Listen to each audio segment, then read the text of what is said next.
we'll go back to Hasbro's Hive. Continue on now with our 300 hammer. We haven't shot this for a while, so it's time to get this gun back out and give it some more work and a little bit more love.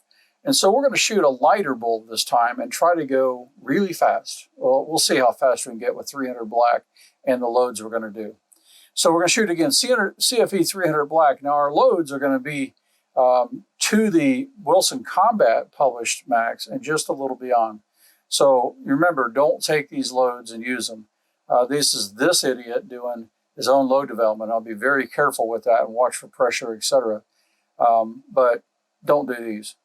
So just watch this and we'll see what happens together.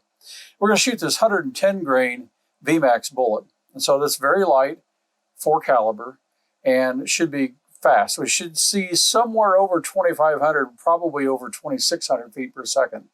So that's pretty good in a 30 cal bullet coming out of an AR-15 platform.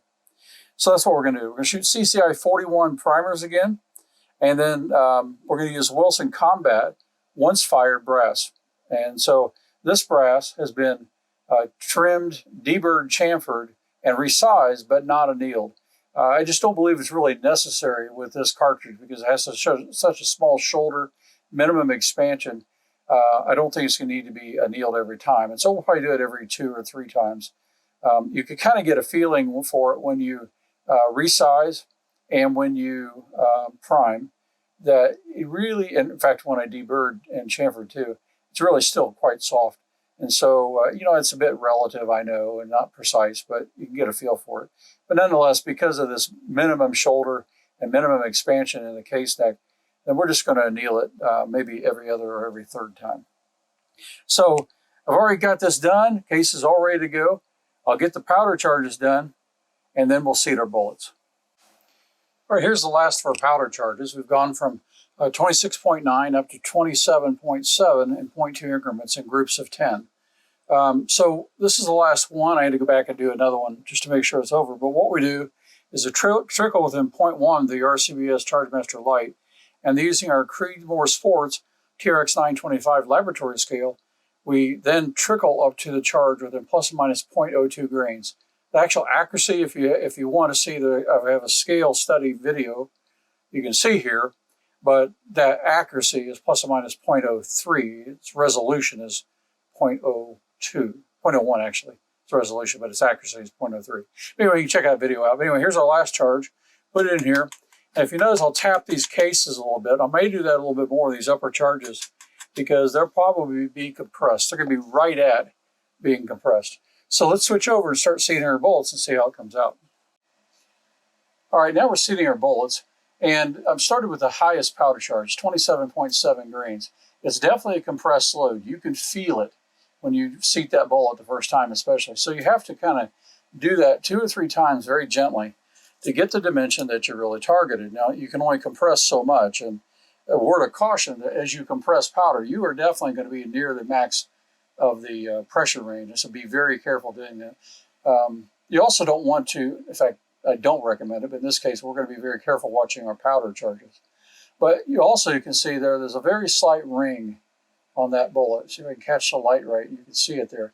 That's where that seating stem is forcing itself down onto the bullet to drive it home when you're compressing. And this one is not a problem because you can't feel it, and you can barely see it. You can almost rub it off. So we're right at the edge where we don't want to be damaging the bullet and do anything else to the case when we compress these loads. So start with the highest powder charge is what I'm doing, making sure that overall length is set and consistent, and then we'll work our way down the powder charges and continue seating these bullets. We'll get that done, and then we'll see you at the range. Not too bad, just a little low.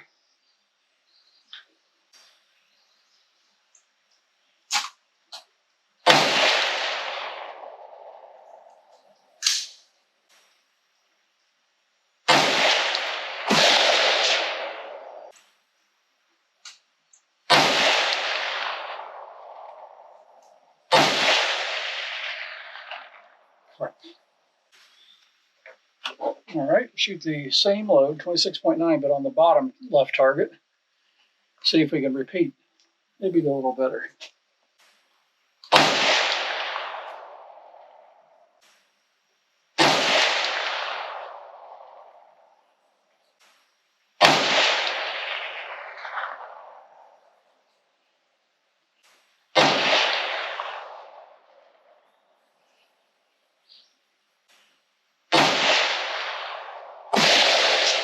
thought it'll be a decent group. Of course, we'll see what they're like when we measure them, but looks decent.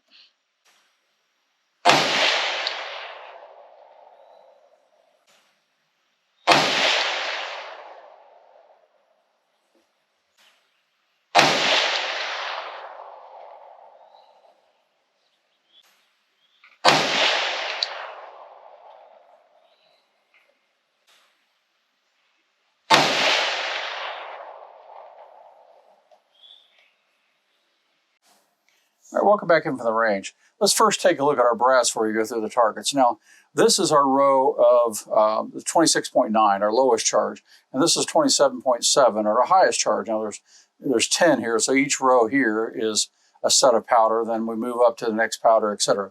But the key thing to see is there really is no damage at all. Now, there are some signs of pressure, okay, because we are getting up there pretty high in pressure. The primer's just starting to flatten, but the edges are still rounded here. And so not too bad on our highest powder charge of 27.7. One thing you do see, though, is just the slightest indication. This pressure is still okay, but it's definitely going to be right at the edge. Slightest indication of cratering. It's really, really small, but it's just beginning to see. And then some of the edges of the rims on the head here, there's a couple where you can see the extractor marks just very lightly, no damage, but it's something you don't see down here. So we're starting to see a few signs of pressure, so we won't go beyond these for sure. And so that's not too bad. Our brass looks good. There really was no other signs or issues with that brass at that point. So let's take a look now at our target. Now, if you remember from the range, I shot the same target twice. I shot an upper target and a lower target. And then we looked at those scores. So this is the lower target. And take a look at the scores on here. And we'll look at the exact same thing because I shot five above, and 5 below. So this is the one below.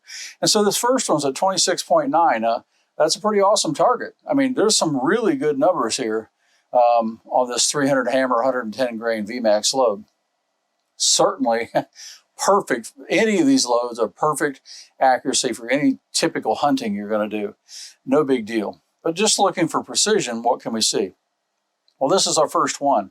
They're all in the same hole. They're all touching. That's a 0.68 MOA or 0.71 inch target at 100 yards.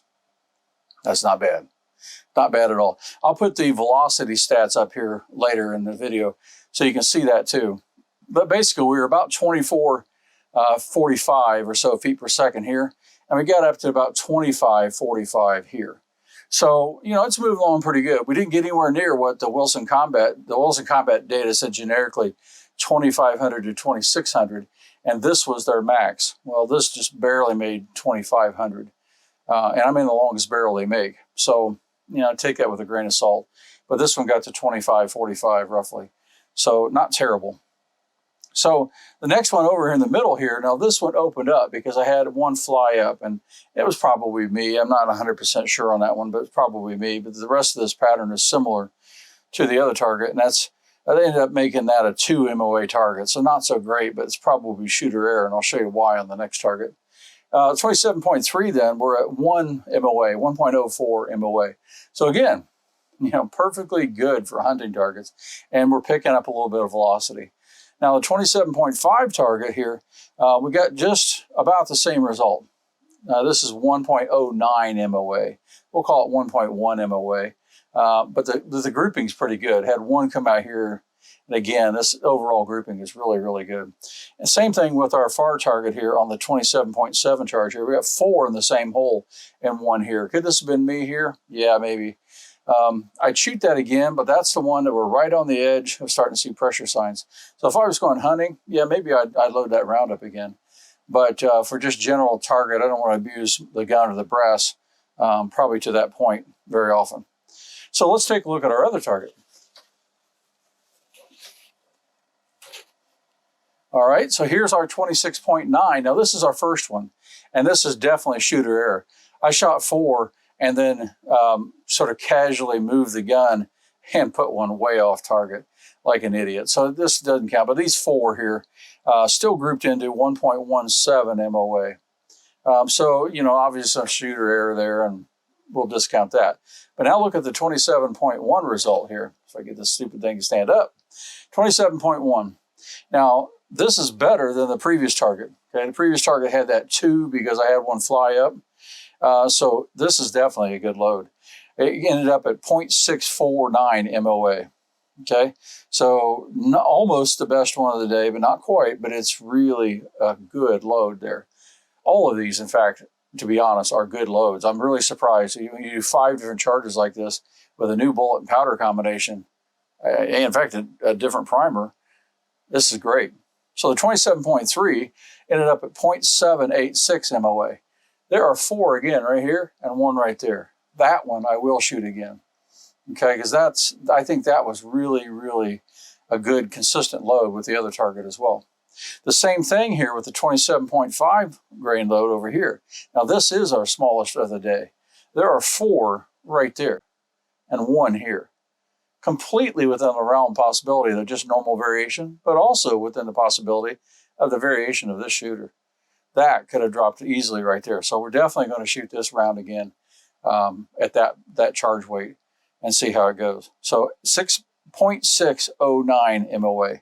So a really, really good result. And then over here, the 27.7, this is a 0.82 MOA group. Again, a really good group. Similar distribution, by the way, to the other page, a target that we did on it.